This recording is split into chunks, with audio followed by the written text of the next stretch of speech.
Greetings from our side.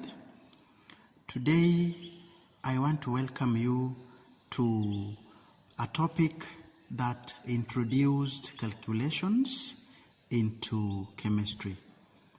A topic that some students find a little bit challenging, and we want to welcome you to this video so that we can, as we always do, demystify this topic that has some calculations in it. So we want to start with taking you through what is likely to be tested in the topic, and thereafter we shall take a journey through KCSE chemistry for the last 5 years, and we see how the topic has been tested for those 5 years.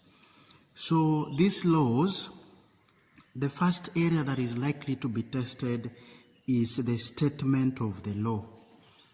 The examiner will just ask you to state Boyle's law. So if you are asked to state Boyle's law, it is easy.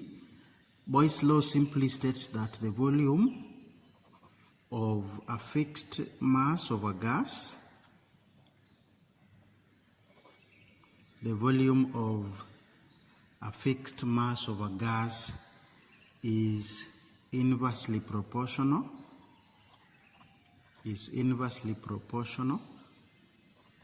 to pressure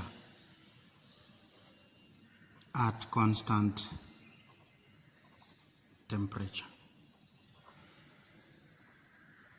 So this is a recall kind of information, and during your reading it is always good that you relate this to, say, a bicycle pump. When you push in the piston, of course the volume inside the tube becomes less when pressure is high, and when you pull up the piston of a bicycle pump, pressure is reduced but volume is increasing. So as much as this is a recall question, it is easy to relate to what goes on in everyday life so that you don't forget easily. Now moving on to the next law, which is Charles' law. And again here we are still talking about the examiner just asking you to state the law. So coming to Charles' law, this time round we relate volume to absolute temperature. So the volume of a fixed mass of a gas this time round is directly proportional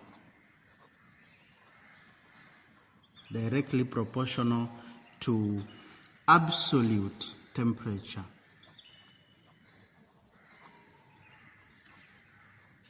at constant pressure. So for this part, we want to relate it to maybe a balloon filled with a fixed mass of a gas, and then you try to maybe apply some heat. You will realize that the volume of air would be increasing. So this time round it is direct proportionality, because as volume increases, so is temperature, and vice versa.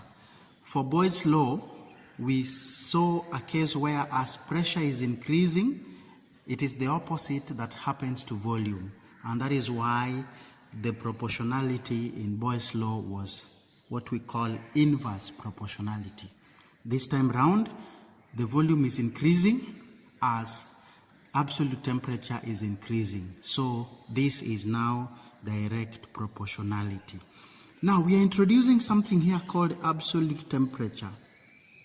Absolute temperature is simply temperature on the Kelvin scale.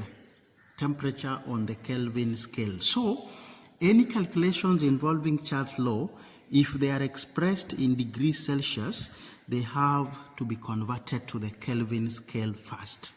And it is so easy to do in the sense that when you are told to convert from degrees Celsius to Kelvin, you only add 273 to the given figure.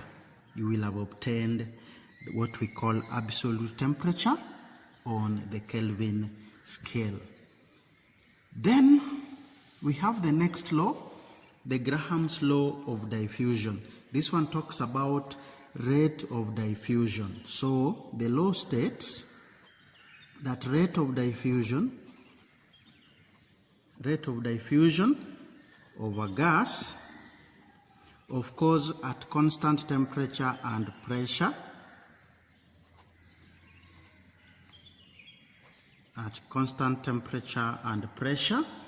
is inversely proportional to square root of its density.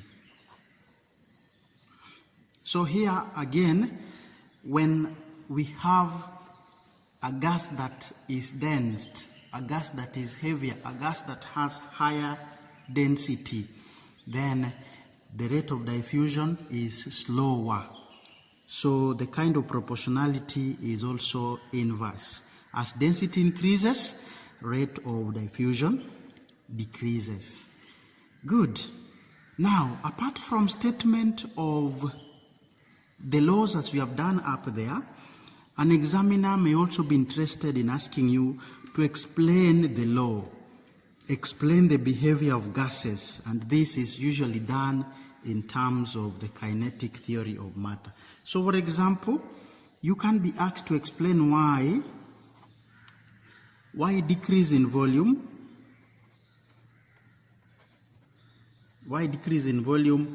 leads to a higher pressure. So which means, as much as we are stating the laws, we have to go ahead and understand why do gases behave in the way that the law has described. Like for example, if you look at Boyle's law, we are being told that when pressure is high, volume is low. So what makes this pressure to increase when volume decreases? And this you have to explain in terms of what we call the kinetic theory of matter. When we look at past KCSE papers, we shall have a look at a question, and one of them will try to explain what I mean by my point number 2. Moving on, we will also be asked about the mathematical relations, and here it is all about application of the mathematical relation. So I believe we all know that for Boyle's law, pressure 1 multiplied by volume 1 should give you pressure 2 multiplied by volume 2. This I believe every student is aware of. So this is what I call mathematical relation. Again, don't forget them. For the Charles law, it is volume 1 divided by absolute temperature 1 is giving us volume 2 divided by absolute temperature 2. But please take note that temperature is in the Kelvin scale. So if you are given these ones in the question as degrees Celsius, the first thing you do is to convert them to the Kelvin scale by simply adding 273. Now, when you combine Boyle's law and Charles' law, you get what we call the universal gas law, which can also be called the combined gas law or the ideal gas equation. This is very easy. It is P1, pressure 1 times volume 1 divided by temperature 1 is giving the same ratio as pressure 2 times volume 2 divided by temperature 2. Again, do not forget that here T is in the Kelvin scale. So one thing that is good about the universal gas law is should you be given a question, probably on Charles law or on Boyle's law, but you do not know which mathematical relation to use, simply apply the universal gas equation. You will be able to get the correct answer. Good. What about the mathematical relation for the Graham's law of diffusion?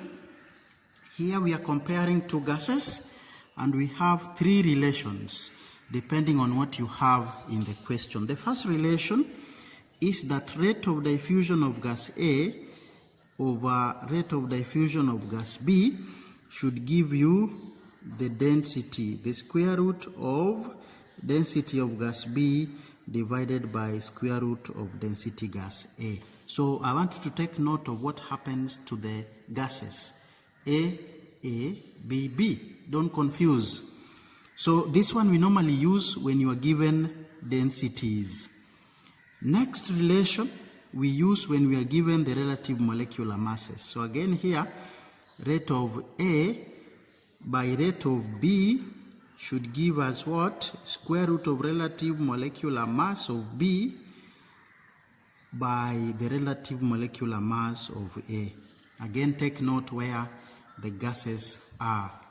Finally, we have a third relation for the Graham's law, and this one is when you are given time.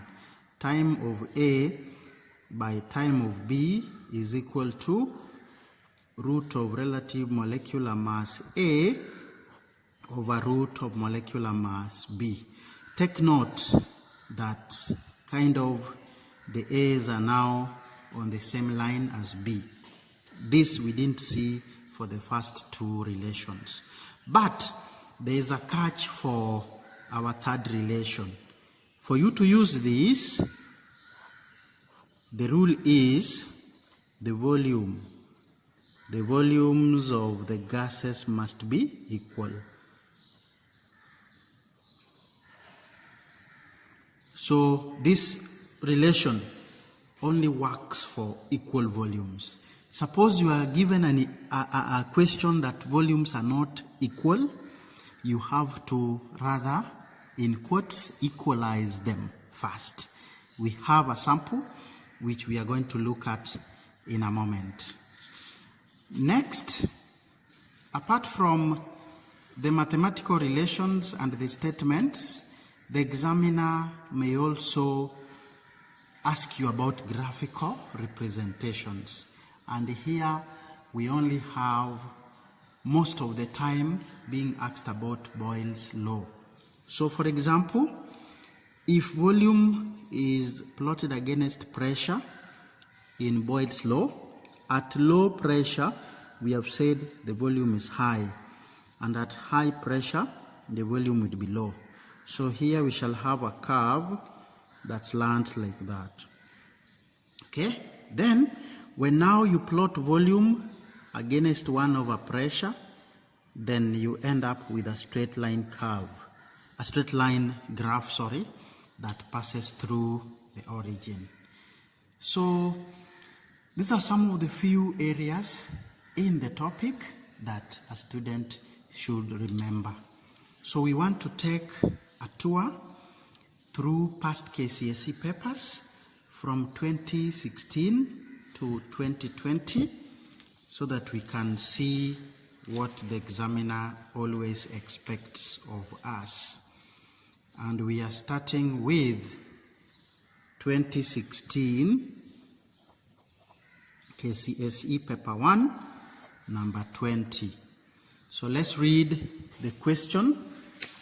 We are being asked that 60 cubic centimeter of oxygen gas diffused through a porous partition in 50 seconds.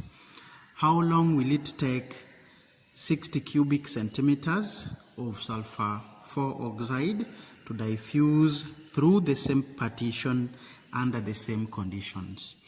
So if you have been with us, this question is testing on the third relation of the Graham's law. And the third relation was telling us that if you are given time, then you can relate it to relative molecular masses of the two gases. And therefore, this would be the relation to use. I also want us to take note that most of the gases we have are actually diatomic, to the extent that we write oxygen as O2. Remember, if you wrote it as monoatomic, you would not get the correct relative molecular mass. So think of oxygen, O2, think of chlorine, Cl2, think of hydrogen, H2, and so on. The only gases that are monoatomic are the noble gases, okay? And then we also do have compounds that are also gaseous. So please take note of that as well. So once you have the correct relation, we shall go in and replace those ones that we have. Remember, volumes are already equal. So don't mind, your formula will work because for the two gases, your volumes are already equal. So let's go ahead and put in what we have from the question and let us solve those that are not there. So time for sulfur 4 oxide is not there, so you leave it as that. Time of oxygen, we are told, is 50 seconds. And then for the relative molecular mass, SO2 would be 32 plus another 32. That gives you 64. I hope we know how to calculate relative molecular masses. We had agreed earlier that they are gotten by adding up the sum. You do summation of relative atomic masses of atoms that make up your compound. So S is 32, and then each oxygen is 16. So the two of them is 32 plus 32, you get 64. For O2, it is 16 times 2, and you get 32.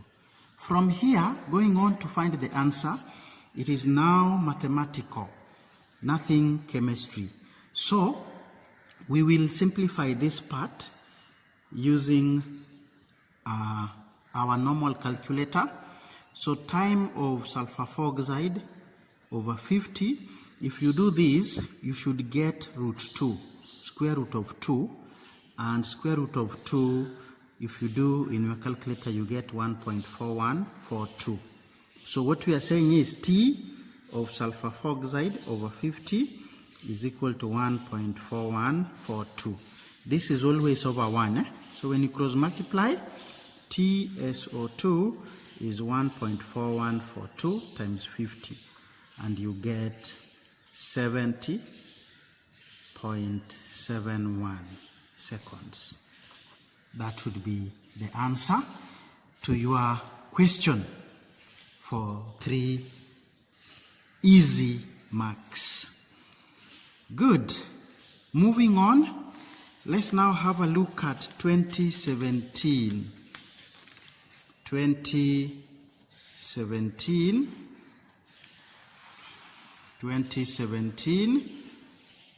This is 2017, paper 1, and gas law came in number 7.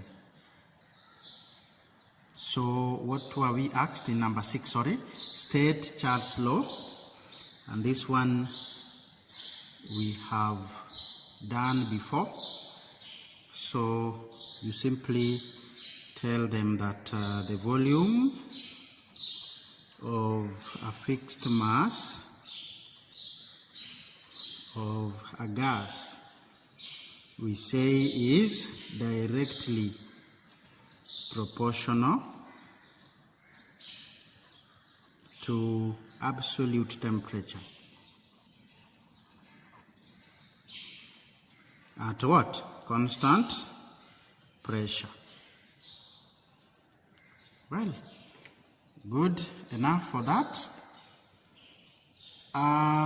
The second part for 2 marks, this is now what I called explaining the behavior of the gas, or explaining the meaning of the law in terms of the kinetic theory of matter.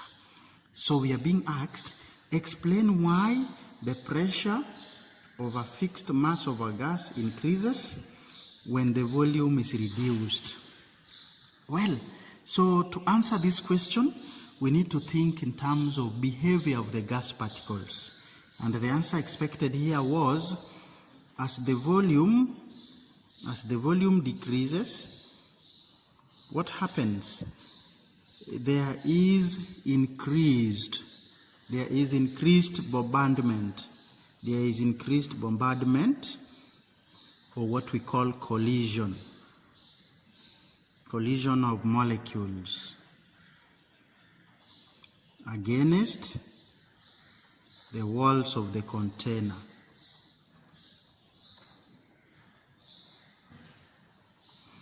And this is what leads to increased pressure. So, as you explain the law, make sure there is something to do with particles, because that is all about the kinetic theory of matter. So, an examiner will ask why maybe pressure is increasing when volume is decreasing. He may also ask you why volume is increasing when temperature is increasing. So please have the correct words to answer such questions. We have started you off with that one of 2017. There are quite a number that you can practice with. So we move on to 2018. 2018, we have this question here. This is 2018 paper 1 as well. Question number 6. The first one is state Graham's law of diffusion for 1 mark. And this one, as we have done earlier, it's so easy. Rate of diffusion of a gas, of course, at constant temperature and pressure, is inversely proportional to the square root of its density. That is more or less a recall question.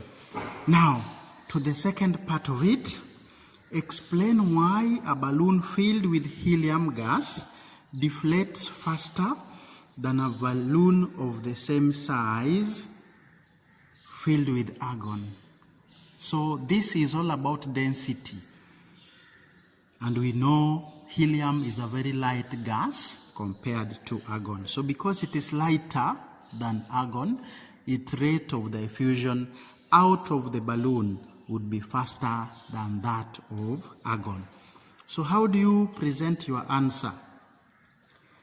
Helium is less dense than argon. That is the first part of the answer. You continue that, hence it diffuses out. It diffuses out of the balloon at a faster rate than the rate at which argon diffuses out of the balloon.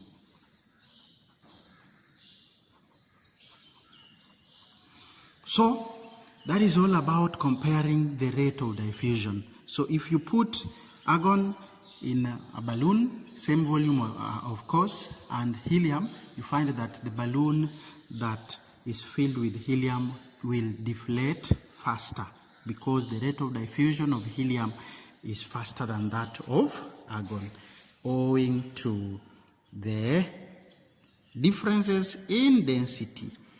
2018 done. Let's move to 2019 and see what the examiner asked us as far as gas laws is concerned. So we are in 2019, again still on paper 1, and look at this now. We were asked Graham's law, but this time round the volumes were not the same. So I want us to approach this question. There are two approaches. I will explain both. See the one that fits you, the one that is easier for you, and that is the one I would want to recommend that you use always. So let's see what the question was like. 140 cubic centimeter of nitrogen gas. Again, don't forget, nitrogen gas is N2. Diffuses through a porous membrane in 70 seconds. How long will 200? So here we have 200 of carbon 4 and only 140 of nitrogen gas. The volumes are not the same. So before you use your relation, make sure you make the volumes the same. So how do you make the volumes the same? We are going to do a calculation on nitrogen by arguing that if 140 took 70 seconds, how much or how long would 200 of nitrogen take to diffuse?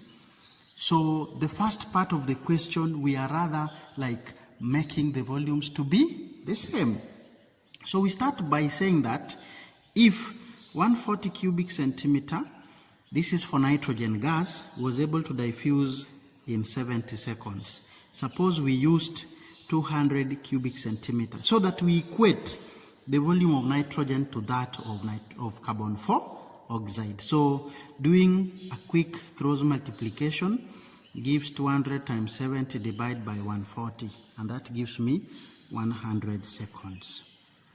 So when you go now to using your relation, and our relation would be like this: time for nitrogen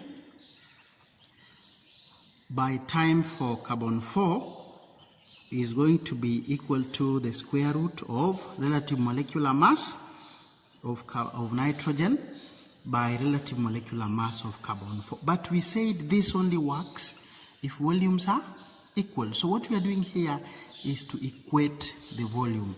So when it comes to time for nitrogen, we shall not use 70, we shall use 100.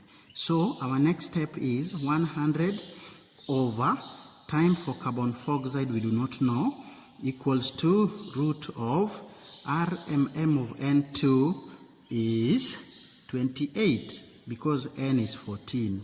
And again we said that, look at what the examiner has done. He has not given you the relative atomic masses. So we advised students that the common ones, please be able to know them. Carbon 12, nitrogen 14, and so on. Oxygen 16. So this one, if you worked out CO2, you would get 44. 12 plus 32.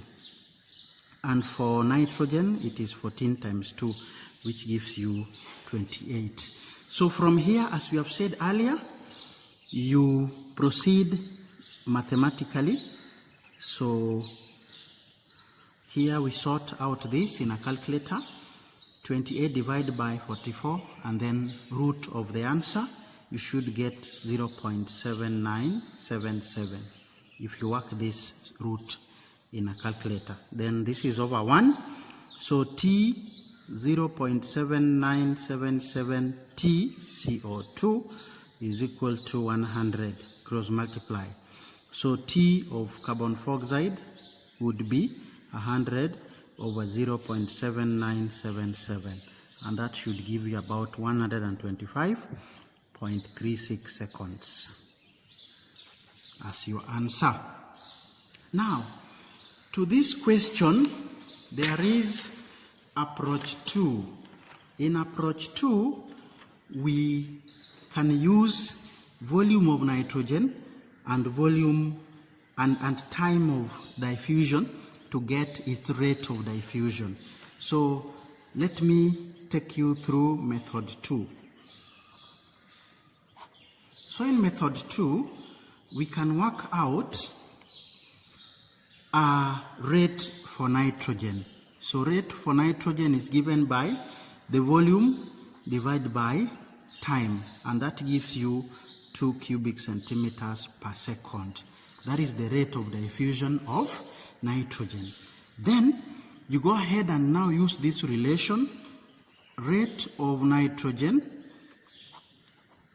by rate of carbon dioxide is the same as root of relative molecular mass, this time of carbon 4 over relative molecular mass of nitrogen. Remember, if you are not using time, then make sure you place your gases in the rightful position. So rate of nitrogen we know is 2. Rate of carbon 4 we do not know, but at least we know their molar masses. Carbon 4 is 44 and nitrogen is 28. So when you work this out in a calculator, we will have 2 over rate of carbon 4 is giving us 1.2535. Working this out in a calculator, you do 44 divided by 28 and then find the root afterwards. So this is over 1. When you cross multiply, you get 1.2535 times rate of carbon 4 is equal to 2. And then rate of carbon 4 will be 2 divided by 1.2535. And that gives us what? That gives us 1.5955. So that is the rate. That is the rate. So how do we get rate? Remember, rate is given by volume over time. Okay? So to get the time, because that is what we were asked, we are going to use rate, which we now know, and volume, which we have. So our rate is 1.5955. This is supposed to be given by volume, which is 200 over the time for carbon 4 oxide. So again, we are supposed to cross multiply. We will have 1.5955 times time of carbon dioxide is giving me what? 200. And then time of carbon dioxide will be 200 divided by 1.5955. And you get the same answer of 125, this time round 0.35 seconds. So these are 2 options you can use when volumes are not the same. Method 1 and method 2. I want to leave it open for students. Use the one you feel is easier for you. Finally, before we end the video, let's have a look at 2020. What kind of question were we asked? So we have 2020 paper 1, again number 24, was on gas laws. So what were we asked? A volume of sulfur 4 oxide gas diffused from an apparatus in 96 seconds. Calculate the time taken by an equal volume of carbon dioxide to diffuse under the same condition. So when volumes are the same, this gas law is quite easy. So time for sulfur dioxide by time for carbon dioxide should give you the root of relative molecular mass for sulfur dioxide by relative molecular mass of carbon dioxide. Now, time for SO2 we know, 96. Time for CO2 we do not know. This one would be root of this is 64 and this is 44. So working this out in a calculator, you will get 1.2060, and of course it is over 1. So 1.2060 T2 is equal to 96. And that means T of CO2 would be 96 divided by 1.2060. And that gives you 79.60 seconds as the answer. Sorry about doing that quickly, but let me now tell you that at this point we cross multiply. So 1.2060 T CO2 should give you 96. And then how do you get T CO2? 96 divided by 1.2060. Lastly, 2020, the rate of diffusion of neon was found to be 1.45 times faster than that of an equal volume of gas X at room temperature. So here, determine the relative formula mass of X. We will let rate of gas X to be 1, so that that of neon is 1.45. This is called unitary method. So once we have let Rn to be 1, we now proceed rate of neon by rate of gas X, square root, relative molecular mass of X, relative molecular mass of neon. Putting in what we have, the whole of this is 1.45, of course, over 1 is equal to root RMMX is what we are asked, we do not know, but for neon we are given as 20. So for this part, mathematically you have to remove the root by squaring both sides. So if I square 1.45, I get 2.1025, and this side the roots will kind of move out because I'm squaring both sides. So to get RMM of X,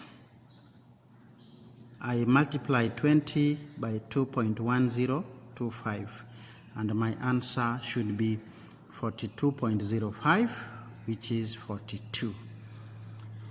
That is gas laws. We have taken you through what to expect as you do your revision, and we've taken a journey for the last 5 years.